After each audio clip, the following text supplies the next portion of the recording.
કાંકરેજ તાલુકાની બનાસ નદીમાં રેતી ખનન કરતા તત્વોનું મોટું રેતી કૌભાંડ, તંત્ર ચૂપ। બનાસકાંઠા જિલ્લામાં ખેડૂતોની જીવાદોરી બનાસ નદી કાંકરેજ તાલુકામાંથી પસાર થાય છે અને કાંકરેજ તાલુકાના તમામ વિસ્તારના ખેડૂતો ખેતી અને પશુપાલન સાથે સંકળાયેલ છે, જેમાં કાંકરેજની બનાસ નદીમાં વર્ષો પહેલા 12 માસ પાણી ચાલુ રહેતા આ વિસ્તારના પાણીના તળ ઊંચા રહેતા હતા અને કાંકરેજ તાલુકો હરિયાળો રહેતો હતો, પરંતુ ઘણા વર્ષોથી બનાસ નદીમાં નહિવત વરસાદને કારણે કોરી રહેતા સરકાર દ્વારા બનાસ નદી ખનન માફિયાઓના હવાલે કરી દીધી છે, જેમાં સરકારના નિયમ મુજબ એગ્રીમેન્ટ કરીને લીજો ફાળવવામાં આવી છે અને કાંકરેજના ઉંબરી, રાનેર, કંબોઈ, દુધાસણ, જામપુર, કસલપુર વિસ્તારમાં વધુ લીજો વર્ષો પહેલા ફાળવવામાં આવી હતી। ત્યારે લીઝ માલિકોએ પોતાની સરકારે ફાળવેલી લીજોમાંથી રેતી ખનન કરી લેતા તમામ લીજોમાં રેતી ખાલી થઈ પડેલ છે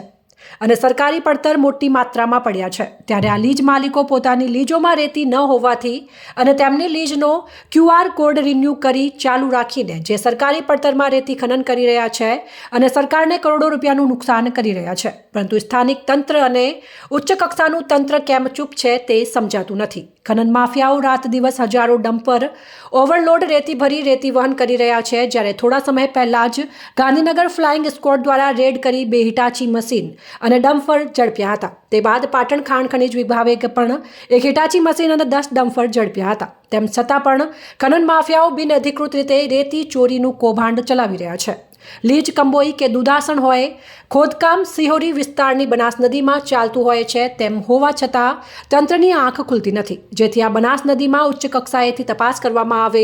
અને ઓચિંતી રેડ કરવામાં આવે તો કેટલાય હિટાચી મશીનો રેતી ખનન કરતા ઝડપાય, કારણ કે શિહોરી વિસ્તારમાંથી ઓવરલોડ ડમ્પર બિનઅધિકૃત રીતે ભરી રવાના કરી હિટાચી મશીન લઈ લેતા હોય છે અને પાલનપુર ખાણ ખનીજની બોલેરો ગાડી નદીમાં નહીં પણ રોડ પર બારોબાર ચેકિંગનું નાટક ચલાવી મૂળ ઓફિસે પરત ફરે છે, પણ નદી વિસ્તારમાં કેમ જતી નથી તે લોકોની ચર્ચાનો વિષય બન્યો છે। ખાણ ખનીજ પાલનપુર અથવા સ્થાનિક તંત્ર કાંકરેજ દ્વારા શિહોરી તરફથી ઓચિંતી તપાસ કરવામાં આવે તો શિહોરી વિસ્તારની બનાસ નદીમાંથી બિનઅધિકૃત રેતી ખનન ઝડપાય તેમ છે।